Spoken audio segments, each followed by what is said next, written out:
What's good, everybody? Hope y'all doing well. In this video, I'm going to show y'all how to make a guitar beat for NBA Youngboy, similar to his recent projects. That's enough for the intro, so let's just jump right into the sample.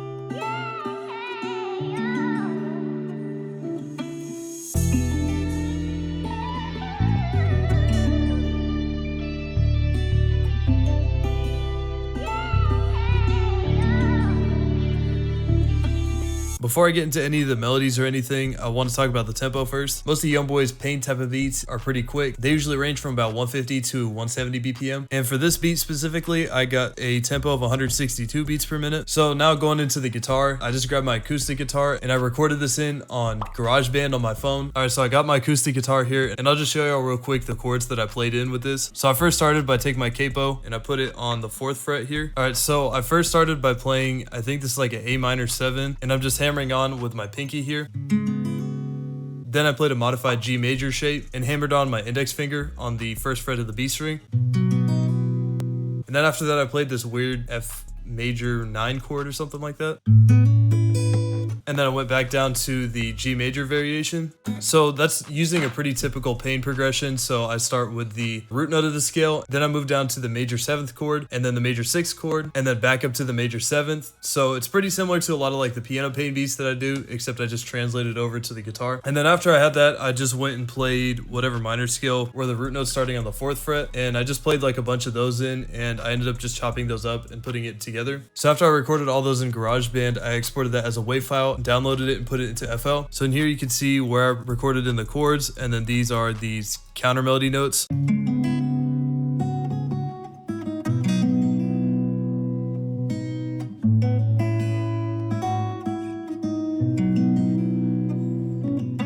So I just took those 8 measures and recorded it out as a loop, but before I did that, I threw in on a couple effects. The first being this parametric EQ with a few dips here in the mids to cut out some of the muddier frequencies. Then I put on some guitar rig on the acoustic shimmer preset, and I put on another EQ to decrease the lows just a little more. Then I put on reverb 2 on the stock preset, and I think I turned up the wet and decay a little bit. So once I had all that, I went into the playlist and I selected 10 measures, and then I went back to the mixer track here and then armed it and then hit Alt R, put it on song selection, and then hit start to render it out as an audio clip. So once I had that bounce out as an audio clip, I put it into a new track. I opened the audio menu and I changed the mode to stretch so it keeps the audio clip the same length, even if I decide to change the tempo or the pitch. And then I pitched it up by 300 cents. So the key of this is now in E minor.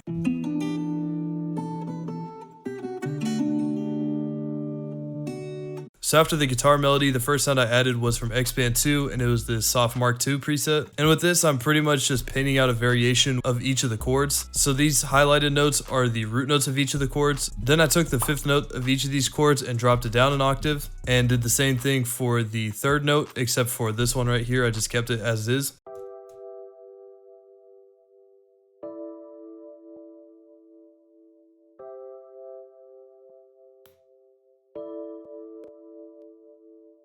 So after putting down the E piano, I went to Omnisphere and got this Fender bass guitar preset. And similar to the last pattern, I just followed the root notes of those chords and laid down my bass pattern.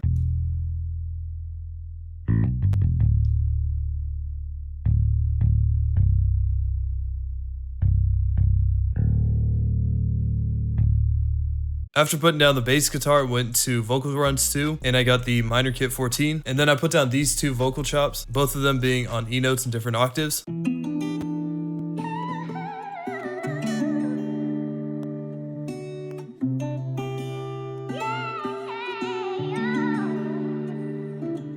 And for effects on the vocal chops, I just went into RC20 and put on some reverb with these settings. And I went into Fruity Love Filter 2, went to the low pass 2 preset, and I moved the modulation parameter from the middle to here. And then for my final counter melody, I went to the Evolution Infinity Bank and Contact and got the flange lead. And using my MIDI keyboard, I put down this lead guitar pattern. And for this first note here, I also used the pitch wheel on my keyboard to create some pitch automation, so it sounds like it's bending up.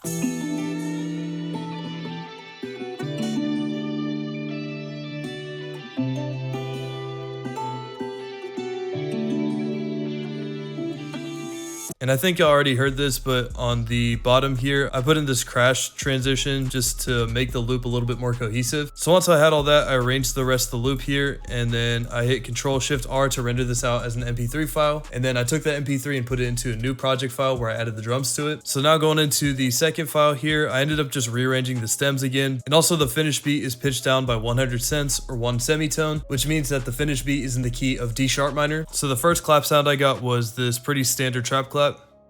And if y'all have seen my videos before, you already know my claps are super simple. It's just the third beat of every measure.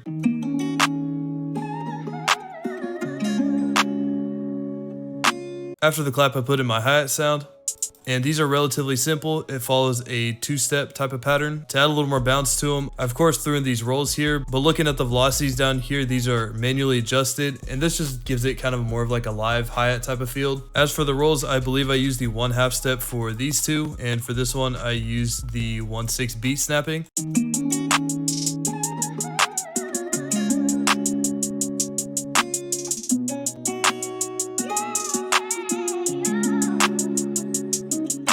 And to go along with those hi-hats, I put in an open hat sound.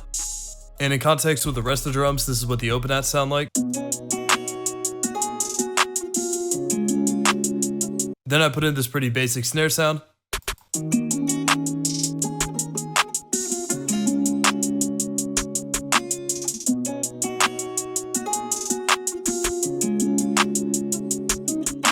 Then I put in a rack kick, and with this pattern I kept it pretty simple. I just put these down where I wanted emphasis with the 808.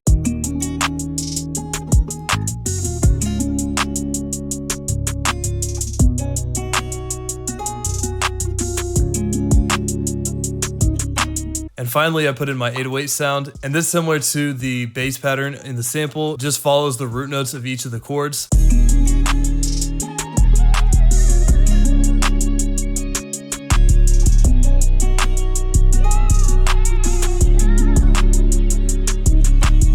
Alright, so that's going to do it for me. Hope y'all enjoyed it. Thanks for sticking all the way to the end. If you want to leave me some video recommendations, feel free to leave them in the comments or in the Google Forms link in the description. And also, a new Nardo Wick loop kit is coming out either later this week or next week, so stay tuned for that. And that's going to be it for me, so I'll see you on the next one. Peace.